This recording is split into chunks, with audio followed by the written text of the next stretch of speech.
What is going on, chess YouTube? So right now, as we speak, Magnus Carlsen, the GOAT, he is playing some crazy online Blitz games against the very young Turkish Grandmaster Yagiz Kaan Erdogmus. I hope I said his name right. If I didn't, don't come attacking me, chess YouTube. But this guy, Yagiz Kaan Erdogmus, he is apparently 12 years old. He apparently just got the GM title, and I guess Magnus Carlsen wanted to play against a young chess prodigy here. So with that in mind, I have 3 of Magnus Carlsen's best games against this guy. We're going to blitz through all 3 of those games. They are incredible, especially the first one. So at the very least, stick around for this first game. It is simply unbelievable. So with that in mind, let's dive right in here. All right, in the game, Yagiz is playing as white. He opens 1e4.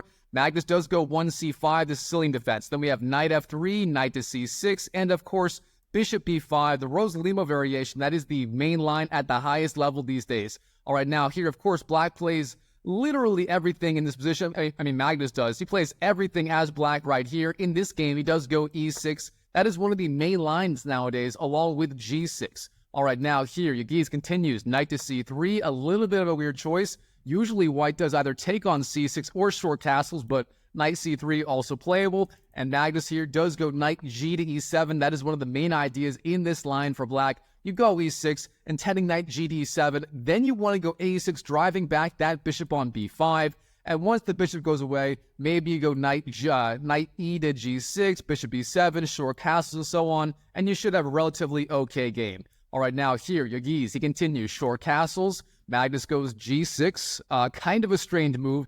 Typically, you do want to go knight e to g6 in this line, but g6, I guess Magnus tried to mix things up in this blitz game. All right, now here, Yagiz, he decides it is time to take on c6. Not a bad move at all. Now, the computer does find e5 to be a little bit stronger here, try to clamp down on those dark squares. If black goes bishop g7, you just go rook d1, and overall, you are doing just fine. Instead here, the move is simply bishop takes c6, trading off that light squared bishop for the knight. All right, here, Magnus, knight takes c6. That is the best response. And now here, Yagiz decides it is time to open up the center with the move d4.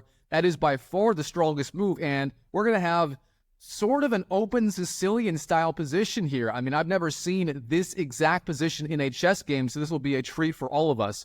All right, now, c takes d4, then knight takes d4, and bishop g7. So far, very standard stuff. But now, very importantly, with this bishop on this diagonal here, it is no longer covering this diagonal, especially the very important d6 square. So with that in mind here, Yagiz, he demonstrates his sagacity, and he finds the strongest move by far in this position. That is the move knight d to b5, intending knight d6, jumping in with the knight. Yagiz is fighting for a very large advantage here. If that knight gets into d6, even if black castles, then that knight is going to be clamping down on the entire position, and it's going to be very hard for white, or for black, sorry, to unwind. All right, now here, Magnus, he does castle, short castles, and sure enough here, Yagiz, he continues to clamp down on d6. Bishop f4 is the move here. Very interesting, opting not to go knight d6 immediately, which of course would also be very, very strong. All right, now here, Magnus, he has had enough of these games from white. He goes a6, knocking back that knight. You either got to shit or get off the pan, as they say. And here, Yagiz, he is eyeing that d6 square, but before doing that, he actually goes bishop to c7. Now, that is one of the ideas of bishop f4 played earlier, eyeing c7 with the bishop, and now once the queen moves, then you jump into d6 with a knight. So both your bishop and your knight are going to be occupying these dark squares, again, clamping down in the center here, clamping down on that d7 pawn, which is going to be a backward pawn for a very long time. Now, of course, here, the queen is under fire. You have to move it. Going queen to e8 is not a very inspiring choice. Neither is e7. So with that in mind, the best moves for black are queen to f6, or even better, queen to g5. And Magnus does bring his queen out to g5 in the game. So queen g5 played by black. And now, of course, knight d6, jumping in with the knight. That is the only good move there. The knight was under attack, and now white has this massive clamp in the center of the board. All right, now here, Magnus. Of course, with that d7 pawn being clamped down, black's going to have to find some way to get that c8 bishop out into the game, and in the game, he finds the strongest way to continue. That is simply b5, intending bishop b7, and black is going to be doing relatively okay if he can continue to unwind. All right, now, Yagiz, he finds the best move yet again, bishop b6. Of course, with the queen no longer on d8, this bishop on c7 isn't doing a whole lot. Now he wants to swing back to the e3 square, maybe putting some pressure on that queen, maybe then go queen d2, bishop h6, and so on. So overall, a good regrouping plan by white here. All right, now here, Magnus Carlsen, the strongest move in this position is going to be bishop e5, putting immediate pressure on that knight on d6,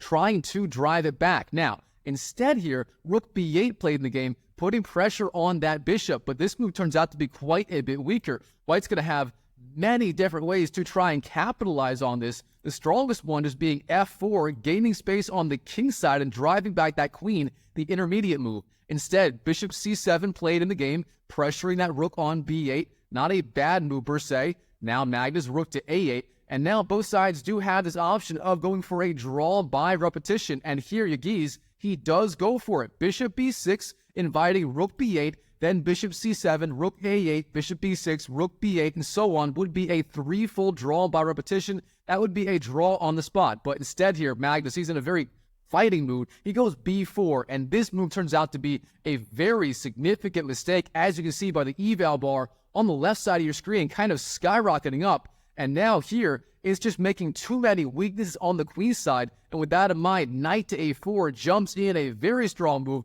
intending perhaps knight c5, again eyeing those very weak dark squares. All right, now here, Magnus got to find a way to fight back. He goes a5, a strong move, gaining space on the queen side, intending perhaps bishop to a6, putting pressure on this diagonal with that light squared bishop. But of course, white, he's not slowing down either. Here, Yagiz, the Turkish grandmaster, bishop to e3, sliding back, pressuring that queen on g5. The queen's got to go somewhere. In the game, he does go queen to f6, but this turns out to be maybe a little bit inaccurate. Instead, queen d8 or queen d7 were perhaps a little bit stronger, but queen f6 played in the game. And now, how does white want to proceed? Well, obviously, there is that option of going knight b6, putting pressure on the rook on a8 and the bishop on c8, but it turns out there are some stronger alternatives. For example, queen d2, intending bishop h6, even f2 to f4 is also very strong. Instead, in this blitz game, knight b6 played immediately, again forking both the rook on a8 and the bishop on c8. Now here, Magnus Carlsen, of course, he has the option of defending that rook on a8, but instead he finds a much stronger move, the absolutely brilliant move, bishop to a6. I'm giving that one 2 exclamation points, giving up the rook on a8, giving up the exchange, but in return, counterattacking on the rook on f1. Now, of course, Magnus has the option of defending that rook on the a8 square, but instead here, Magnus Carlsen finds a much stronger move, but quite frankly, the only good move that you can play in this position. You don't want to go rook b8 or something like that. That is just asking for trouble. Instead here, the key move, bishop to a6, ignoring the rook on a8, but counterattacking on the rook on f1. Now, no matter what white does, whether you defend the rook on f1, say rook to e1, or if you go, say, knight takes a8, either way, Magnus is going to have a perfectly fine game.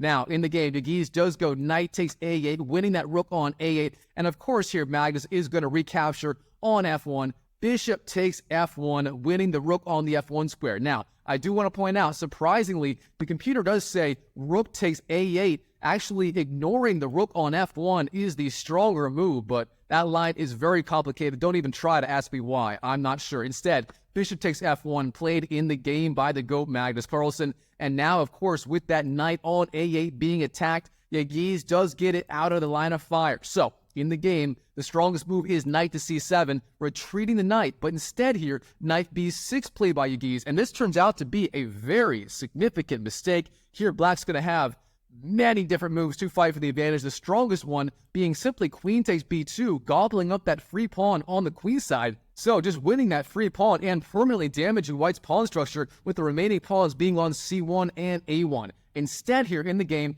bishop to a6 played, retreating the bishop, also a decent move, but not quite as strong. All right, now here, Yagiz, he's got to do something about that pawn on b2. In the game, rook b1 played, a perfectly fine move, defending with the rook. And now, how does Magnus want to continue trying to increase the pressure? Well, he continues rook d8, a perfectly fine move, defending that pawn on d7. Of course, it was being attacked by the knight on b6. All right, now here, Yagiz, he continues queen d2, very strong, setting up bishop h6 ideas, trying to trade off that very important dark squared bishop in the black camp. All right, of course, black doesn't want to allow that, and here Magnus plays kind of a shocking move, and it turns out to be the strongest one, as usual, h6, What is the idea behind this? Of course, white has the option of just trading on h6. If he did that, is black going to be okay? Well, if you like puzzles, pause the video right now and try to figure out why the heck Magnus Carlsen played this move h6, seemingly giving up that pawn on h6. Was that a good move? Was it a blunder? Pause the video and try to find out. While you're at it, go and smash that YouTube like button for more videos just like this. All right, here, it turns out bishop takes h6 would be a massive mistake. Then after bishop takes, if I can draw arrows correctly, bishop takes, the queen is deflected away from the center, and then black just goes queen d4, hitting both the knight on d4 and the knight on b6, as well as the pawn on e4 if that knight on d6 moves. So overall, with the queen centralized, forking those two knights, black would have an excellent position. Therefore, bishop takes h6 is not a playable idea at all. Instead, in the game, f4 played, gaining some space on the king side and trying to spearhead that king side attack. A decent move, maybe not the strongest, but you do got to appreciate the aggression here by this young Turkish grandmaster against the GOAT, Magnus Carlsen. All right, now here, Magnus, how does he want to deal with this idea of potentially e5 or f5 from black? Well, the best way to stop that once and for all is going to be the immediate e5, blockading white's own e-pawn. Now, instead, in the game, Magnus plays a much weaker move, queen to e7, sliding back with the queen, trying to put some pressure on that knight on d6, but here, Yagiz just goes e5, gaining space and solidifying that knight on d6 permanently, a very strong move. Now, here, Magnus, he is going to counterattack immediately. He plays the move f6, a very solid move. The Ben Feingold counterattack, putting pressure on e5. But of course, Yagiz is ready. He goes bishop to c5 with the x-ray attack on the queen. Now, white is threatening all kinds of ideas. For example, knight to b6 would be the strongest threat here, defending the bishop on c5, therefore he can't take it, but also simultaneously attacking the queen and hitting the rook on d8. You would win the exchange immediately with that kind of tactic. Therefore, black is going to have to respond immediately.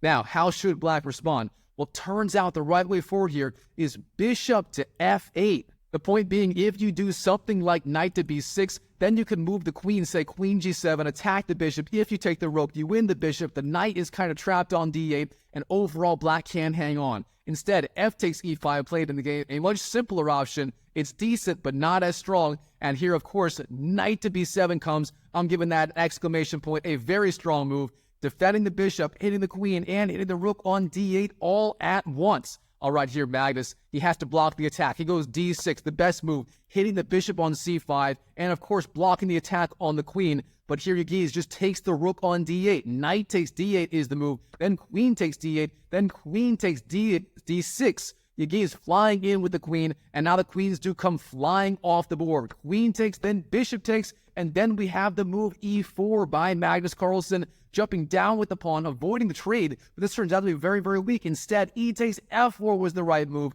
trading off that pawn. Instead, here, Yagiz is going to have many different ways to increase the pressure, the strongest being bishop c5. That was played in the game, stopping that pawn dead in its tracks. All right, now we have knight d4. Jumping down with the knight is Magnus Carlsen, and now Yagiz simply goes rook to e1, pressuring that pawn on e4. Then we have bishop b7, retreating the bishop and defending, but again, this is also weaker. Instead, knight takes c2 was the right way forward. Now we have c3. Yagiz trying to create a pass pawn on the queen side. Then we have b takes c3, b takes c3, and then knight to f5, jumping out of the way of the attack by the pawn on c3. All right, now c4, gain space on the queen side. Yagiz trying to push that pass pawn down the board as fast as he can. And now here, bishop c3, flying in with the bishop, hitting that rook on e1 immediately. All right, rook d1, or rook to e2 is the move, stepping out of the attack. And now here, Magnus has a few different ways to try and get some counterplay going on the king side. For example, g5, h5, and even king to f7 are playable. Instead, bishop c6. This move is a little bit too slow. Yagiz is going to continue pressing. So, king to f2, then h5, then g3, bolstering those pawns on the king side. Now we have king to f7, activating the king, bishop to e3, sliding back with the bishop, allowing the knight to win the bishop on e3, and this turns out to be a very significant mistake here for various reasons. Instead, right here in this position, the right way forward is rook to c2, getting the rook behind the pass pawn on c4, pressuring the bishop, setting up c5 ideas. Instead, bishop to e3 played in the game, a very significant mistake there. That one deserves one question mark. And now here, Magnus has a couple of moves, the strongest one being knight d4, jumping in with the knight, very active, hitting the rook on e2. Instead, bishop b4 played in the game, a decent move, controlling both the a3 and the c5 squares, trying to restrict the mobility of those pawns on the queen side. All right, now here, Yagiz, how should he continue? Well, it turns out a3, the pawn sacrifice, driving back the bishop is the way to go. The point being, after a3, if you take the pawn, rook to a2, hits the bishop and hits the pawn on a5 behind it, the rook would be very active. Instead here in the game, knight to c8 played, jumping up with the knight, perhaps intending something like knight to a7, but this is very, very weak, and here Magnus punishes it immediately. Knight takes e3, then king takes, then bishop c5, hitting the king and also controlling that very important a7 square. Where's the king going to go? King d2 played in the game. Then we have here bishop b7 sliding back, hitting knight. Of course, this bishop controls all the squares the knight could possibly go to. All right, king to c3, marching up with the king, but giving up the knight in the process. Now king to f6. Magnus is in no rush. He's adding insult to injury. We have h3, and then finally bishop takes c8, winning that knight. All right, now Magnus has those two bishops versus the rook. Can he convert in the endgame? All right, Yagiz takes on e4. Rook takes e4 is the move. Then bishop b7 pressures the rook on the e4 square. Now rook to e5, jumping up with the rook. Bishop f2, pressuring the pawn on g3. Then g4, getting out of the attack. Then we have h4. Magnus keeping the king side closed and locked down. All right, now g5, gains space, hits the king on f6, drives it back, maybe a little bit weak. Now king to e7, rook takes a5, and then bishop g2, attacking the weak pawn on h3. And overall here, Magnus is slowly but surely pulling away with this game. All right, a4, gains space on the queen side. Then we have simply bishop takes h3, winning that free pawn. Then rook to b5, bishop g2, a5, and h3. Can Yagiz possibly slow down this pass pawn on the king side, the alpha 0 pass pawn? Let's find out. a6, h2, then rook to b1, sliding back, h1, most to a queen, then rook takes, bishop takes, and it is all but over here. But Yagiz, despite being down two bishops, I don't know why, he plays on. We're going to blitz through some of these moves. The bishop's obviously controlling the entire board. Yagiz playing on, despite being down two bishops. He's going to make Magnus work for this. Or just blitzing through these moves. Obviously here, White has no chance of ever possibly winning this game. I don't know why he's playing on, but I do have to show you the rest of these moves here. So we're going to keep going. Obviously, Magnus is going to win this game, just being out the two bishops, having even pawns. He sacrifices the one bishop for that pawn on c5. He keeps going. That pawn cannot be stopped. Yagiz plays on despite not being able to stop the pawn. All the disrespect in this game. e1 promotes to the queen, king d4, queen e4, it's the king c5, queen to c6, king to b4, queen takes a6, Yagiz keeps playing, king to c3, king to e5, and finally in this position, Yagiz, he doesn't even resign, he simply ran out of time on the clock. So, wow, what a game between Magnus and Yagiz, and we're going to keep going right into game number 2. Let's see if I can pull up the right one for you guys right here. Is this the right game? Give me 1 second while we're pulling this up.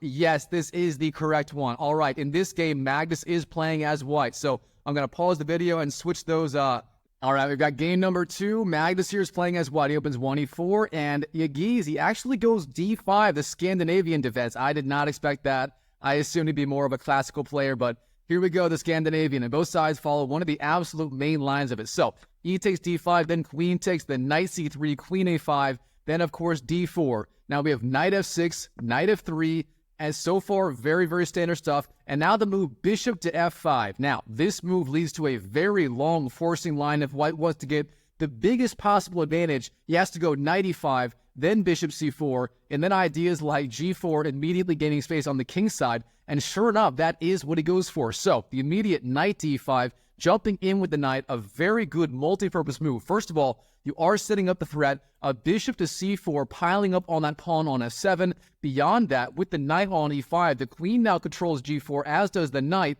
and that means the g2 to g4 advance would be sufficiently defended, and that will be a way to gain space on the queen side and to push back that bishop on f5. That is the real drawback of the early bishop f5 in the Scandinavian. White can almost always go for an early knight e5, putting pressure on that bishop. All right, now here, Magnus, he continues. c6, a very good move. taking control of d5, also giving the queen a little more flexibility to retreat later in the game to d8 or c7 if it needs it. Now here, Yagiz continues. Bishop c4, by far the strongest move, pressuring f7. Black's going to have to go e6 to defend. That is the only good way to continue. If you don't, let's say you go, I don't know, bishop g6, then white can't continue queen d2, piling up the pressure. He will get an overwhelming position. So instead here, e6 played in the game, and now Yagiz, sure enough, does go for the very fast advance on the king side, g2 to g4, gaining space, driving back that bishop. Bishop g6 played in the game. If you don't do that, let's say you go bishop e4, then it turns out white can just castle, intending f2 to f4 or f3, then f4 and so on, and white gets a huge attack. So instead, bishop g6 played, then we have h4, threatening h5, trying to trap that bishop as soon as you can. That is the classical Noah's Ark trap. But of course, black is going to have e4 available for the bishop, so it won't be trapped per se. All right, now here, the strongest move is simply knight d7. The main line continues knight takes h5, bishop to e4, and so on. Instead here, bishop d6 played in the game. This move is super, super rare. It's a little bit dubious. You typically don't want to play this move in this position, but that is just Magnus Carlsen being Magnus for you. All right, now here, h5, gains more space on the king side, forces bishop e4. That is the only good square for the bishop. Bishop e4, and here white does play the strongest move. Simply castles, getting his rook on h1 out of the attack of the bishop, and overall here, despite having, the pawns very vulnerable on the king side, white does have a very large advantage, and this is overall a very well-known position out of the opening. All right, now here, Magnus, he goes bishop d5, retreating the bishop, getting out of the way of a future f2 to f3 advance. Of course, now white has the option of taking on d5 with the bishop or with the knight, and here he decides to take with the knight. So, knight takes d5, maybe a little bit premature. You didn't have to take on d5 yet. Instead, say, rook e1 was also playable, and maybe a little bit stronger. All right, now, c takes d5, and then we have the move bishop to d3, retreating the bishop, overall a good square for the piece, and now we have a very interesting pawn structure. It's almost sort of a reverse Carlsbad pawn structure. Of course, the Carlsbad occurring in the Queen's Gambit decline. The Carlsbad is defined by white not having a c-pawn, black not having an e-pawn, but here's the opposite. White doesn't have the e-pawn, and black does not have that c-pawn. Now, here, black, he has the option of castling on the king side or even trying to castle on the queen side.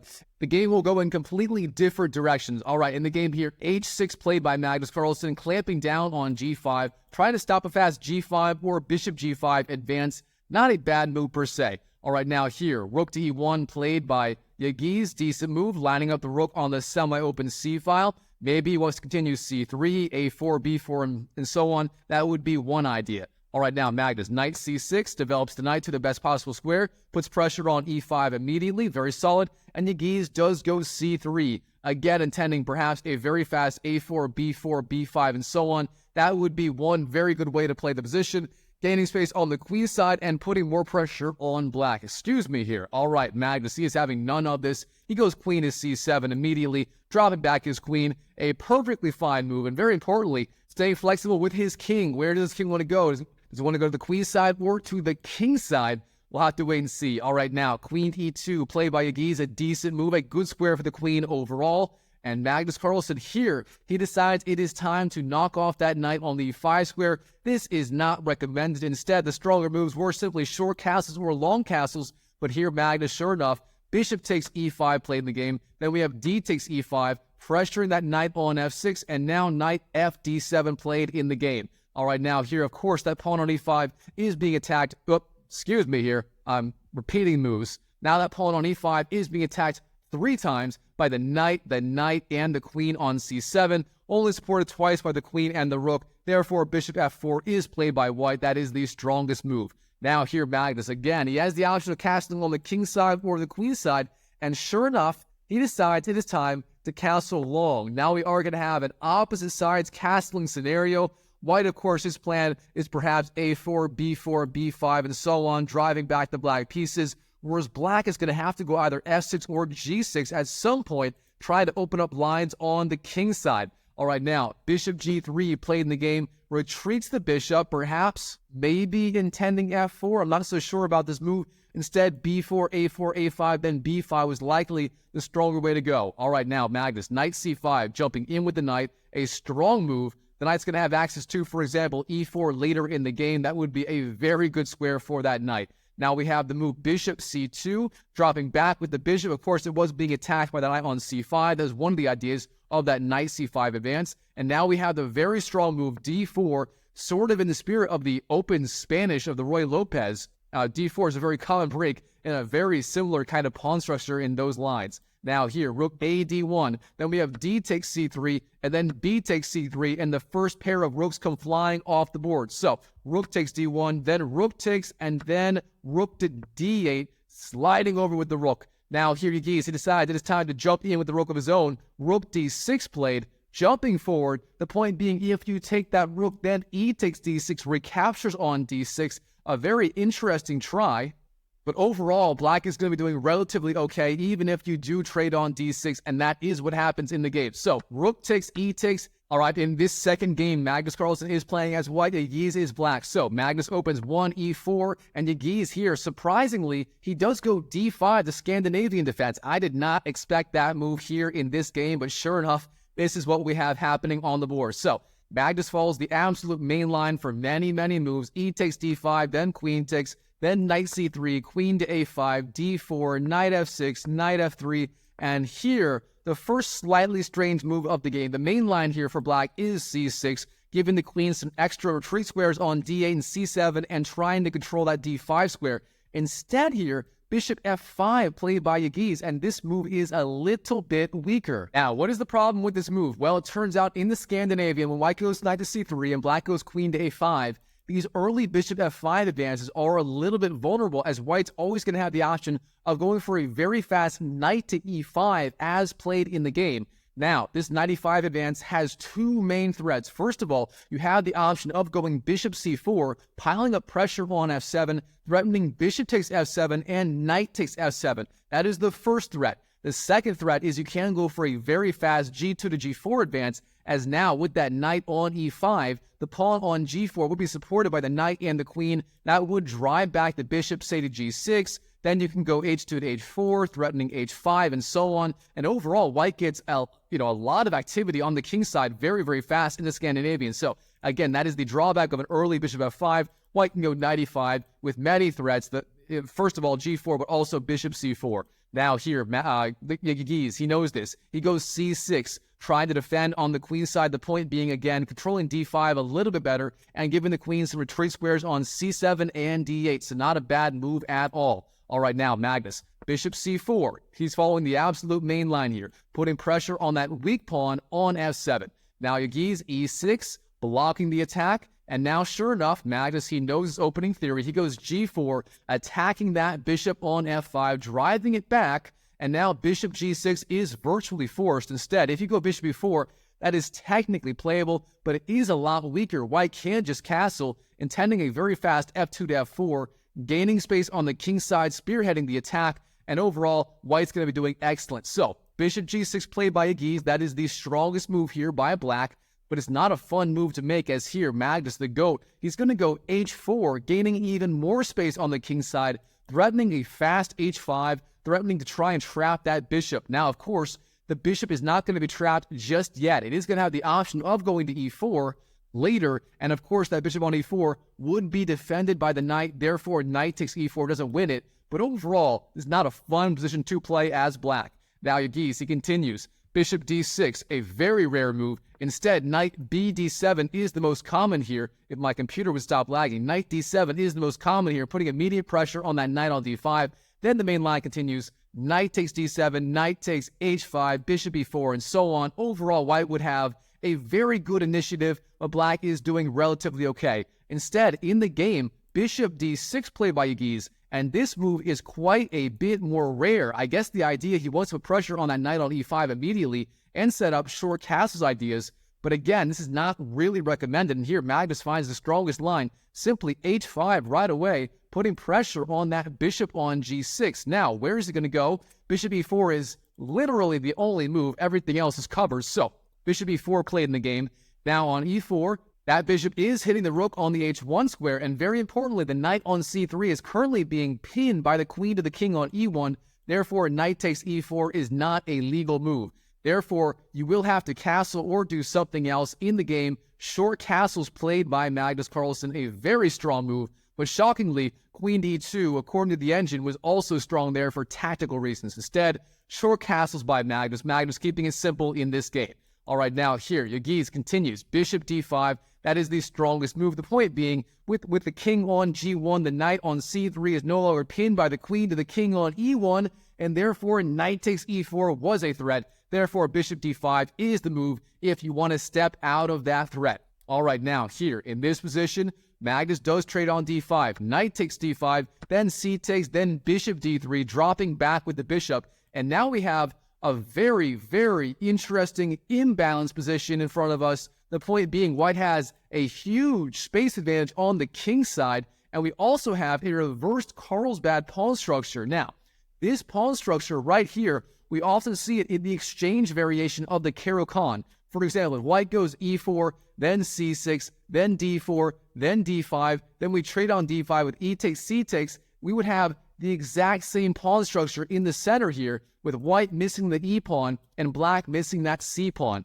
Now, this leads to very interesting positions. Black's going to have the option of castling on either side of the board. For example, short castles is playable. You can also go knight c6 and long castles, and that will be like the main factor in this position. Where does the king want to go? If it goes to the king side, then it's going to be more of a positional battle. If it goes to the queen side, then we're going to have an all-out opposite sides, king side attacking position. It's going to be crazy. All right, now here, in this position, Yagiz, he starts with the move h6, trying to control g5, clamping down on g5, or bishop g5 advances from white. Not a bad move at all. Now we have the move rook to e1 from Magnus Carlsen, getting his rook onto the semi-open e-file. Now knight c6, that is the best placement for the knight, very solid. And now here Magnus does go c3, bolstering his pawn on d4. Of course, it was being attacked by the knight on c6. And very importantly, if black does castle long, I can draw arrows correctly, castle long, then white's going to have the option of going a4, b4, b5, and so on,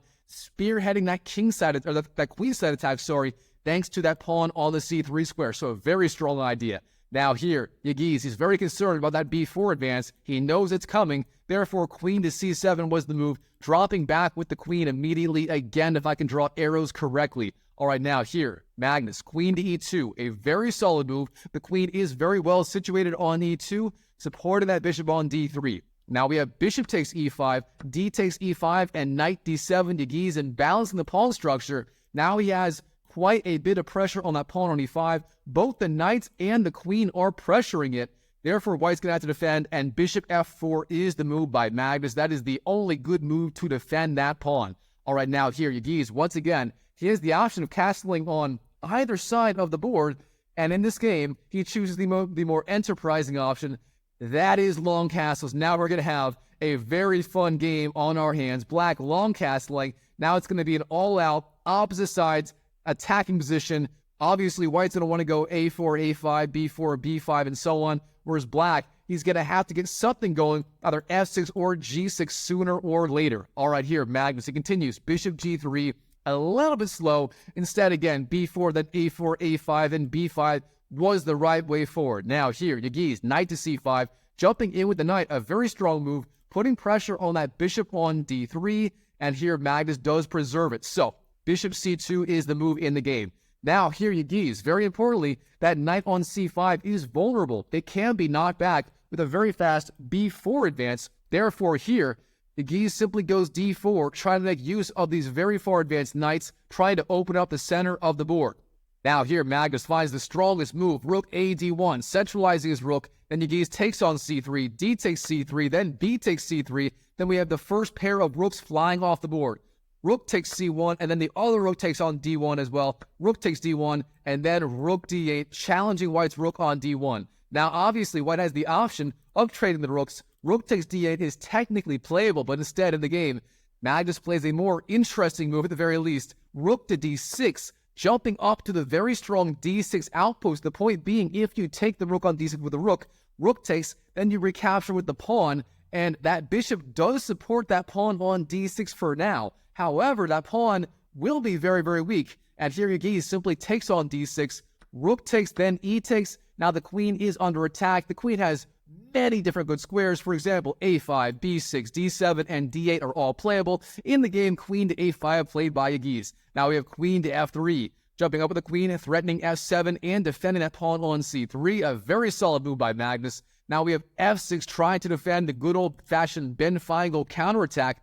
But here Magnus starts to kind of pull away with the game. He continues a4, gaining space on the queen side. Of course, that pawn being defended at least once by the bishop. And if you trade on a4, that does remove the knight from the center of the board. It potentially opens up the a-file. And overall, that would be very scary. Now here, instead of knight takes a4, king d7 played in the game, and this move is a little bit of a mistake. The king is not exactly the best blockader, and here Magnus, he finds the key idea, g5, the pawn sacrifice. The point being, if you take with the f-pawn, f takes g5, then queen to f7 flies in with the queen, and instead if you go h takes g5, then h6 removes the defender of the pawn on f6. If you take on h6, g takes, then queen takes f6, again wins that pawn, and again the queen infiltrates, potentially attending queen f7. Here Yagiz has a very difficult defensive task. Now, the strongest move here is h takes g5,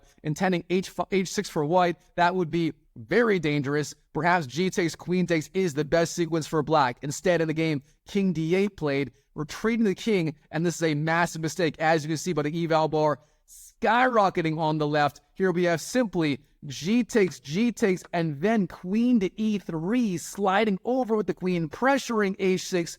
That pawn is going to fall, and here Yagiz, his position is so bad, he simply resigns on the spot to Magnus Carlsen. And don't go anywhere. We have the third game coming up right here.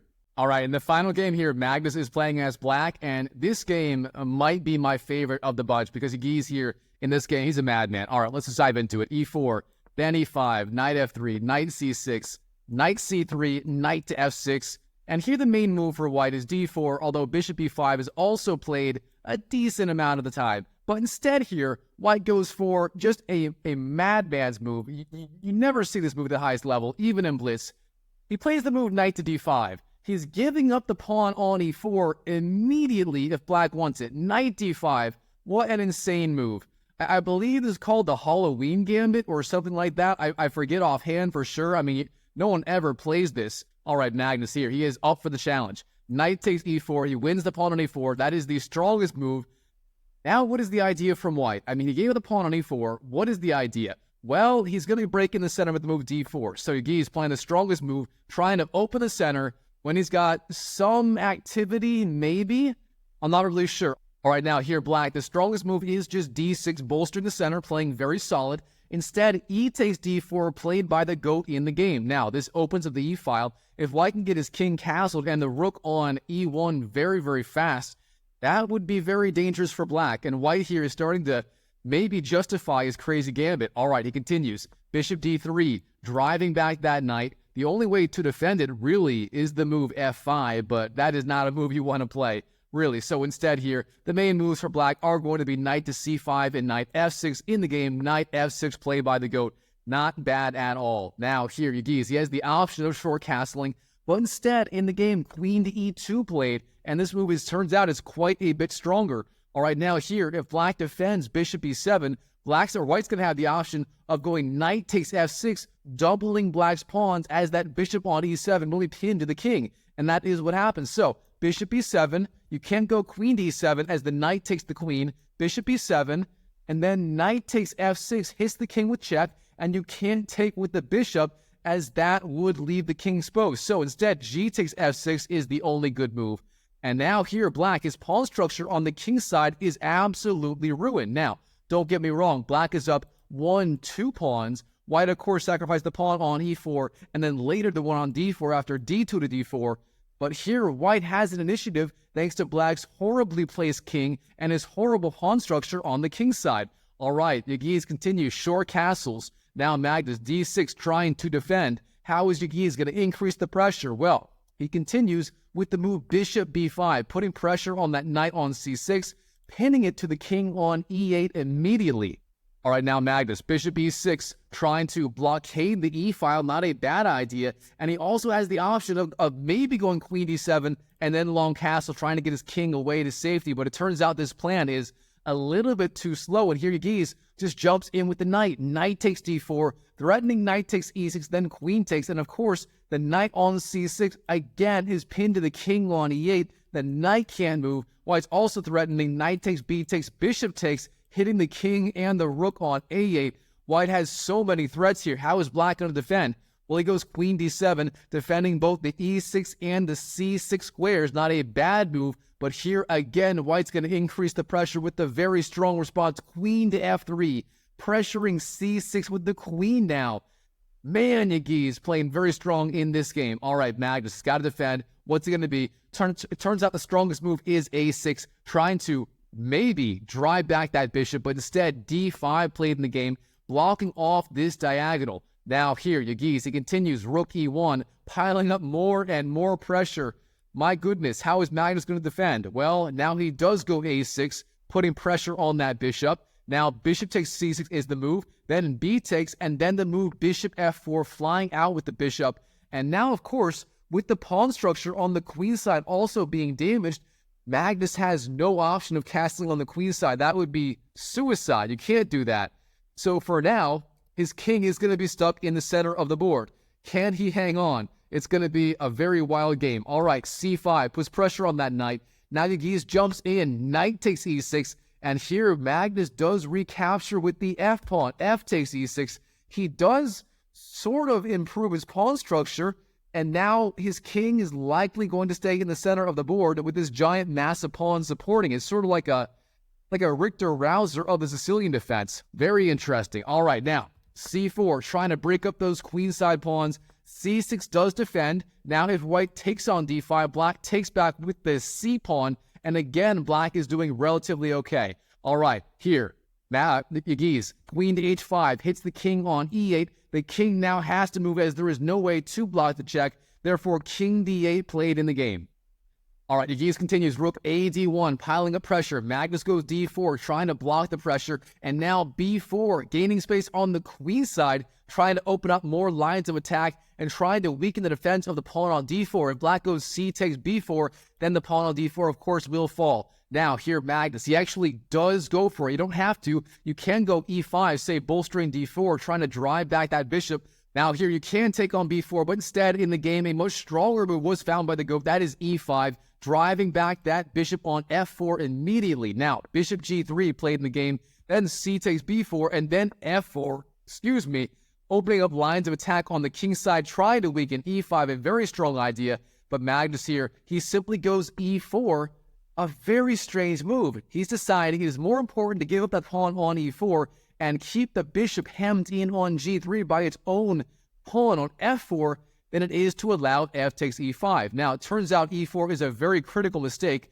Magnus must have miscalculated, and Yagiz does take on e4 immediately. Rook takes e4. Yagiz getting a massive advantage in this game. All right, now c5, trying to bolster the pawn on d4 is Magnus, but now Yagiz has many different ways to continue. Rook d to e1 is one option. The other idea is f5, immediately getting space on the king side. All right, now here, Magnus, how does he want to continue? He goes rook c8, I guess trying to activate his rook somehow, some way, maybe intending ideas like, I don't know, rook c6, king to c8, king b7, trying to artificial castle his king.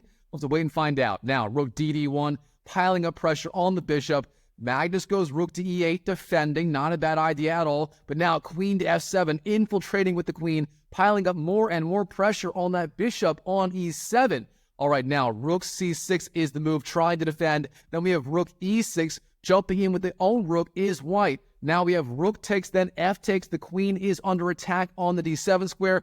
Queen is c6 is played in the game. And now queen takes h7, wins that pawn on the h7 square. Things are not looking good for Magnus. All right, king to c8 played as promised, trying to artificial castle his king on the queen side.